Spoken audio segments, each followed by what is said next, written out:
હવે સોમવારથી વાર્ષિક પરીક્ષા શરૂ થાય છે, બરાબર ને? તમને જે પુરવણી આપી છે બધા આમ કરો, બરાબર? હવે આ પુરવણી જે છે એ પહેલું પાનું છે, બરાબર છે? એમાં કઈ રીતે લખવાનું છે, બધાએ સારા અક્ષર કરવાના છે. લખે ત્યારે એકદમ સારા અક્ષર વ્યવસ્થિત. તો ઘણી વાર એવું થાય તમે લખ્યો એ સાચો જવાબ પણ અક્ષર શિક્ષકને નહીં સમજાય તો એ ખોટું પડે. એકદમ તમારા માર્ક્સ જાય ને તો સારા અક્ષર લખવાનું, ઉતાવળ કરવાની નથી, બરાબર? એટલે છેકછાક કરવું નહીં. ઘણીવાર જોઈએ છે કે પુરવણીમાં તપાસીએ ને તો બધી છેકછાક હોય છે. એટલું બધું છેકેલું હોય કે એક પાના પરથી બીજા પાના પર પાનું ફાટી પણ જાય એવું પણ બને છે, બરાબર છે? એટલે પહેલું ખોલો તો પહેલું છે વિદ્યાર્થીનું નામ, બરાબર છે? વિદ્યાર્થીનું નામ, એમાં તમારે નામ લખવાનું છે આખું તમારે, બરાબર છે? પછી બેઠક નંબર, તમે જે હાજરી બોલો છો, બરાબર ને, એ હાજરી નંબર અહીંયા લખવાનો છે, બરાબર છે? પછી બાજુમાં છે તારીખ, કહે છે બધાને બાજુમાં તારીખ છે, એમાં તારીખ લખવાની છે કે સોમવારે કઈ તારીખ છે, 13 તારીખ. અને 13 તારીખથી તમારી પરીક્ષા શરૂ થાય છે તો અહીંયા તારીખ લખવાની છે. પછી ધોરણ, કે તમે કયા ધોરણમાં અભ્યાસ કરો છો તે, બરાબર ને? જે ધોરણ હોય એ પ્રમાણે. વર્ગ આપણે ડેશ આવશે. વિષય, તો પહેલું પેપર શેનું છે તમારું? ગુજરાતી. તો વિષયમાં શું આવશે? ગુજરાતી, બરાબર છે? પછી નિરીક્ષક વિષય અને પરીક્ષક વિષય, એમાં કંઈ કરવાનું નથી તમારે, બરાબર છે? હવે અહીંયા જે ખાના આપ્યા છે મુખ્ય પુરવણી, મુખ્ય અને પછી પુરવણી. તો મુખ્ય એટલે એક આપી છે તે, બરાબર? મુખ્ય કઈ છે? આ જે આપી છે એ. અને એના પછી તમે લેવો ને બીજી પુરવણી તો બાજુમાં એક લખવાનું. કેટલા? એક. જો બે પુરવણી લેવો તો એમાં લખવાના 2, બરાબર છે? અને કુલ કેટલી થાય તો 3. એક લીધી હોય તો 2, બરાબર છે? એ રીતે આપણે 3 અથવા 2, બરાબર છે? એટલે એ પ્રમાણે પુરવણી તમારે લખવાની છે અહીંયા. એ તો ઘણી વાર એવું થાય કે અહીંયા દોરો સ્ટેપલર મારવાની અથવા સ્ટેપલર અથવા દોરો બાંધેલો છે તો એવી રીતે ફીટથી એકદમ અહીંયા છેડા પર સ્ટેપલર નહીં મારવાની, વચ્ચેથી મારવાની થોડી. એટલે બરાબર તમે 2 પુરવણી લીધી હોય અને 2 પુરવણી લીધા પછી જો એ પુરવણી છૂટી પડી જાય, બરાબર, બધા વિદ્યાર્થીઓ આખું બંડલ હોય એટલે છૂટી પડી જાય તો તમે લખેલું હોય સાચું, બરાબર છે, પણ તમારી પુરવણી ખોવાઈ જાય તો એટલે વ્યવસ્થિત બાંધવાની, વ્યવસ્થિત સ્ટેપલર મારવાનું, બરાબર છે? ચાલો પછી જુઓ નીચે કે લખવાની શરૂઆત અહીંથી કરો, બરાબર? હવે અહીંયાથી જ પહેલો પ્રશ્ન લખવાનો છે, બરાબર છે? બધાને દેખાય છે? લખ્યું છે જો પહેલો પ્રશ્ન અહીંયાથી જ શરૂ કરવાનો છે. ઘણા શું કરે છે કે આ પહેલું પાનું આખું છોડી દે છે, બરાબર, ને અહીંયાથી લખવાનું ચાલુ કરે, અહીંયાથી, બરાબર છે? પણ પહેલો પ્રશ્ન અહીંયાથી જ લખવાનું શરૂ કરવાની છે, બરાબર છે? એટલે પહેલો પ્રશ્ન ત્યાંથી શરૂ કરવાની છે, પહેલા પાના પરથી. બેઠક નંબર, તારીખ, ધોરણ, વિષય, બરાબર, એ તમારે પોતપોતાનું લખવાનું છે. અને પછી અહીંયા પુરવણી જે તમે લેવો છો એ સમજાયું છે કે 1 લીધી તો 1 એટલે કેટલી થાય? 2. એટલે 2 લીધી હોય તો 1 + 2 બરાબર 3, બરાબર? એટલે એ રીતે. અને શરૂઆત પહેલા પાના પરથી પહેલા પ્રશ્નની શરૂઆત કરવાની છે. એટલે એવું ફરજિયાત પણ નથી કે પહેલો પ્રશ્ન એટલે પેપરમાં પહેલો પ્રશ્ન એ પહેલો જ અહીંયા લખવાનો, એવું પણ નથી. તમને જે આવડતો હોય, બરાબર છે, તો પહેલો પ્રશ્ન 5મો આવડે છે આખો તમને તો એ પણ તમે લખી શકો, બરાબર? એવું નહીં કે પહેલો પ્રશ્ન એટલે અહીંયાથી, પણ શરૂઆત કોઈ પણ પહેલો પ્રશ્ન લખો તો અહીંયાથી કરવાની છે, પહેલા જ પાના પરથી, બરાબર છે? અને પાછળ પાનું ફેરવો.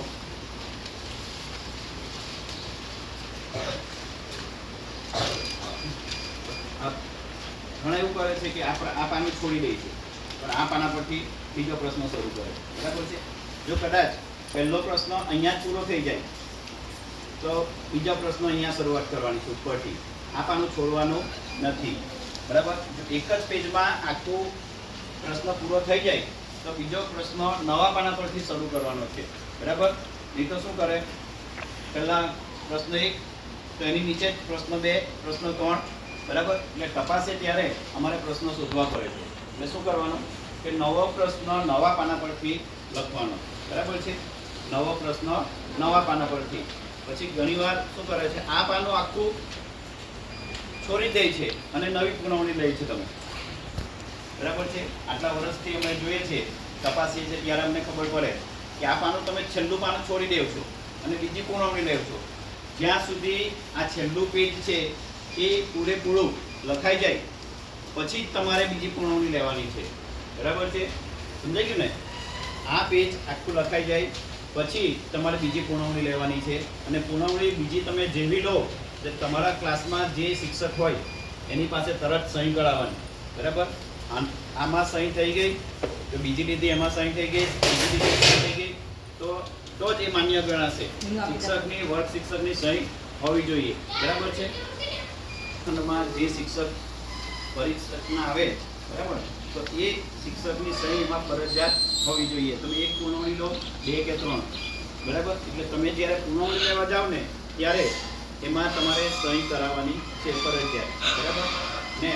આ વખતે આપણે આખી પૂર્ણવણી પૂરી થાય પછી જ બીજી પૂર્ણવણી લેવાની છે. નવો પ્રશ્ન નવા પાના પરથી. બરાબર છે? ફરી એકવાર બધા જોજો અંદર. વિદ્યાર્થીનું નામ, બેઠક નંબર, તારીખ, ધોરણ, વર્ગ આપણે આવશે નહીં, અને વિષય. બરાબર? તો પહેલા શું આવશે? વિષય કયો આવશે? ગુજરાતી.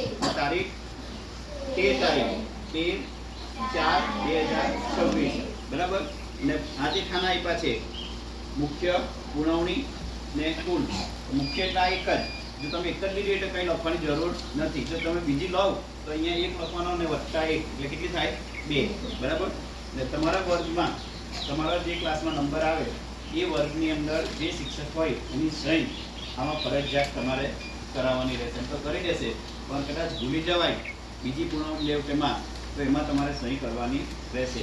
ને શરૂઆત આપણે પહેલા પેજથી જ કરવાની છે. બરાબર છે? અને બીજો પ્રશ્ન બીજા પેજ એટલે કે આના પરથી. બરાબર?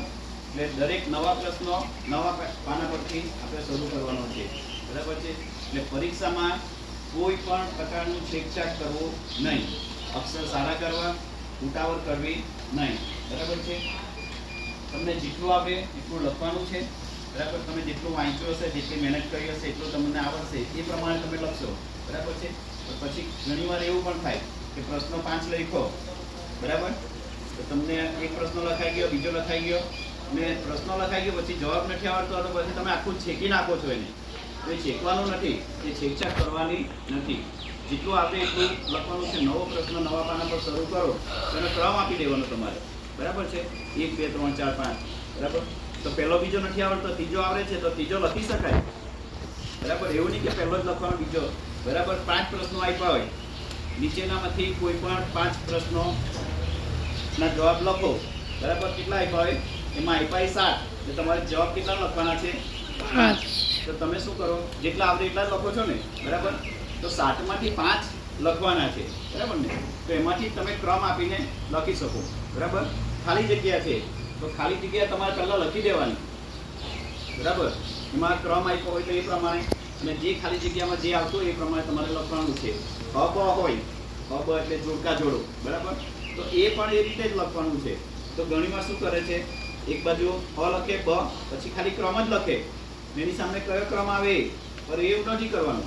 તમારે ચોમાસું છે, પછી આ બાજુ છે વરસાદ પડે, ઠંડી પડે કે ગરમી, તો ચોમાસામાં શું આવે? વરસાદ. તો તમારે ક્રમ નથી લખવાનો, પણ શું લખવાનો આવે? વરસાદ લખવાનો આવે જોડકામાં. બરાબર? એટલે એ રીતે આખું પેપર તમારે લખવાનું છે. બરાબર? જેટલું આપણે એટલું વ્યવસ્થિત અક્ષરે શિક્ષકોને વંચાય એ રીતે લખવાનું છે. બરાબર? ઘણીવાર એવું પણ બને છે કે નીચે આપેલા વાક્યો ખરા છે કે ખોટા એ લખો, તો તમે શું કરે? ક્રમ આપીને ખરું ખોટું પણ વાક્ય આખું લખવાનું હોય છે. બરાબર? તો શિક્ષકને ખબર પડે ને કે આ વાક્ય કયાનું છે ને શું છે. બરાબર ને? ઘણીવાર એવું બને છે. એટલે આવું કરવાનું નથી, લખવાનું આપણે બધું છે. બરાબર છે? પછી લાંબા પ્રશ્નો. બરાબર ને? ઘણા એવું છે કે 1-2 વાક્યોમાં જવાબ આપો, ટૂંકમાં જવાબ આપો, અથવા લાંબા પ્રશ્નો. તો લાંબા પ્રશ્નો એ પ્રમાણે તમે લખ્યા હશે એ પ્રમાણે માર્ક્સ મળે. પછી નિબંધ. બરાબર? નિબંધ પૂછાય ગુજરાતી, હિન્દી અને ઇંગ્લિશ વિષયમાં. તો નિબંધ તમારે કઈ રીતે લખવો? બરાબર? તો એ પ્રમાણે આપણે જે નોટમાં લખીએ છીએ નિબંધ, તે પ્રમાણે આપણે નિબંધ લખવાનો છે. તો ઘણીવાર શું કરે, અડધો એક જ ફકરો લખે. ધારો કે હોળી નિબંધ પૂછાય, બરાબર, તો હોળી એમાં બધા રંગ છાંટે છે, ગુલાલ ઉડાવે છે, એ રીતનું લખીને પૂરું કરી નાખે. પણ હોળીનું મહત્વ શું છે, હોળી ક્યાં ઉજવવામાં આવે છે, એ રીતે તમે આખું એનું વર્ણન કરો ને તો એ નિબંધ લખવાનું પણ મજા આવે અને શિક્ષક તપાસે તો તમને એ પ્રમાણે માર્ક્સ પણ મળે છે. એટલે આ રીતે પેપર લખવાનું હોય. ગણિતના દાખલા હોય છે, બરાબર, તો તમે શું કરો, સ્લેટમાં પહેલાં પ્રેક્ટિસ કરી લો, ગણી લો, બરાબર. પછી પહેલાં બીજા પેજમાં અથવા સ્લેટમાં તમે પેનથી કે એનાથી ગણી લેવાનું છે.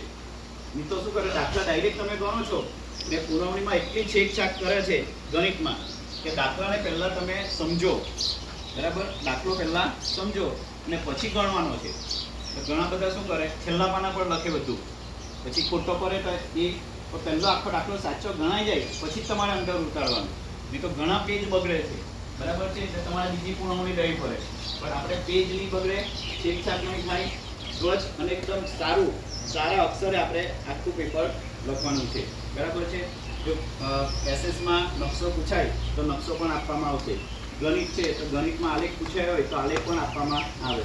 તો ઘણી વાર તો આમાં તમે ચિત્ર કરો છો અંદર, બરાબર. એટલે આમાં આડી લાઈન હોય એમાં ઊભી લાઈન દેખાય નહીં, પણ આલેખ છે, બરાબર, એ આપણને આપે છે. તો આલેખમાં આપણે પ્રેક્ટિસ કરી છે તો એ પ્રમાણે આપણે આલેખ પણ દોરવાના છે, બરાબર. એટલે આખું પેપર તમારે એ રીતે જ લખવાનું છે, એકદમ વ્યવસ્થિત, બરાબર છે. હમણાંથી તમે એ રીતની ટેવ પાડશો, તમે આગળ ભણવા જશો 10-12 સુધી, જ્યારે પણ સારા અક્ષર, વ્યવસ્થિત અક્ષર લખાયેલું હશે તો તમને એ પ્રમાણે માર્ક્સ મળે, બરાબર છે.